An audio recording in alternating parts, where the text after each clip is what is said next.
What happened goes back to the Tower of Babel. God had told, after the flood, God told them to disperse over the earth, and people stayed together. And as we bring out in our 19th and 20th talks about how ancient primitive man was equal to or more intelligent than people today, one of the things was they were all of one language. God had already tried judging the earth with a flood, and in a matter of a few hundred years, it appears that they were being disobedient again. And so this time he confused their tongues. And it was God who picked what language each person would speak. And also having in view that if this person, for example, spoke English, they're going to get together with everybody who speaks English. If this one speaks Spanish, those who get together with the one that speaks Spanish. If this one speaks Zimbabwe or whatever, they're going to get together. One speak Chinese, you speak Hindu, whatever. They're going to get together. Now imagine, if you would, we have a language group of 100 people. They all speak the same language because we got to stick together. So, what this guy is trying to tell us is that God created every language, much like animals in the Garden of Eden, after its own kind, and for some strange reason sequestered each of the language groups in order for Mr. Pendleton to now explain the language diversity, say, for instance, in Europe. But of course, that's not what happened now, is it? We know it didn't.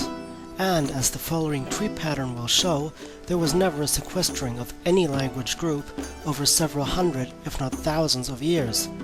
At least not in Europe.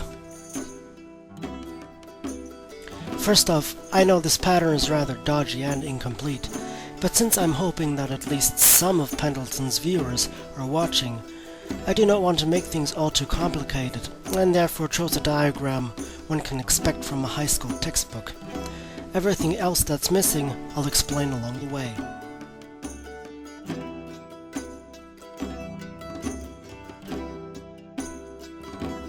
As we can clearly see, there are 12 different languages which all can be traced back to one common ancestor he described as Germanic.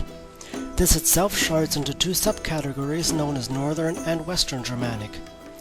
Then the Western Germanic divides again into distinctive forms of German, as well as the Anglo-Frisian lingo.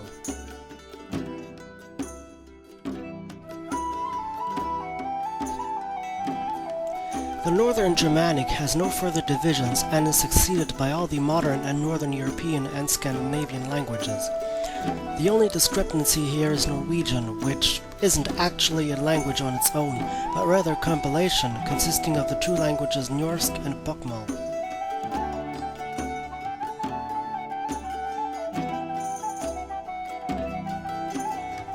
Moving back to the High German, the two diverging thereafter are Yiddish and German. Yiddish is actually a mix between German and Hebrew, but has apparently become so distinct from either of them, such that it is hence considered to be a language of its own.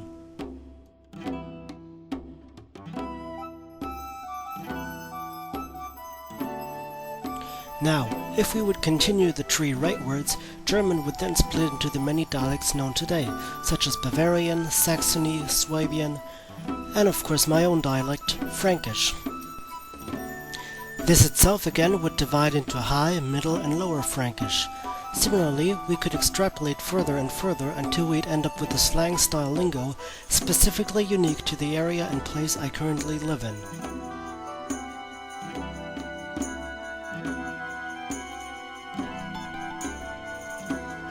Next we come to the Low German, which comprises Dutch, as well as the Dutch-related Afrikaans.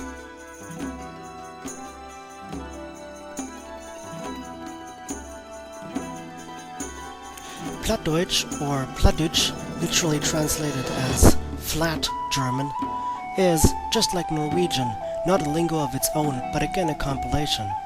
Only in this case, a compilation of several Northern German as well as Dutch dialects. The flag chosen for this branch is the flag of Mecklenburg-Vorpommern, or MacPom for short, one of the German states where Plattdeutsch is spoken.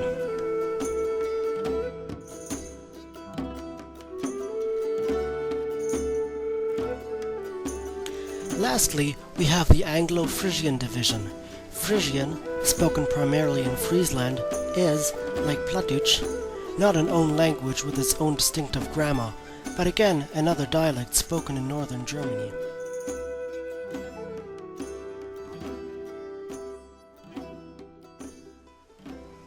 And last, and most certainly least, we have English. If we could zoom in on this chart, we could see the Anglo-Frisian division split into three subcategories known as Modern, Middle, as well as Old English. The first of these would split into Modern British English, that developed during the 1700s and 1800s, as well as Australian and New Zealand English. Middle English would chart into the British English of the 12 and 1600s, which inevitably includes both American and Canadian English. Old English is essentially everything from the 1150s downward, as far back as there is to go. Old English possibly also encompasses Pictish, which evolved into Modern Scottish, and finally includes an imported language directly related to German and Swedish, known as Anglo-Saxon.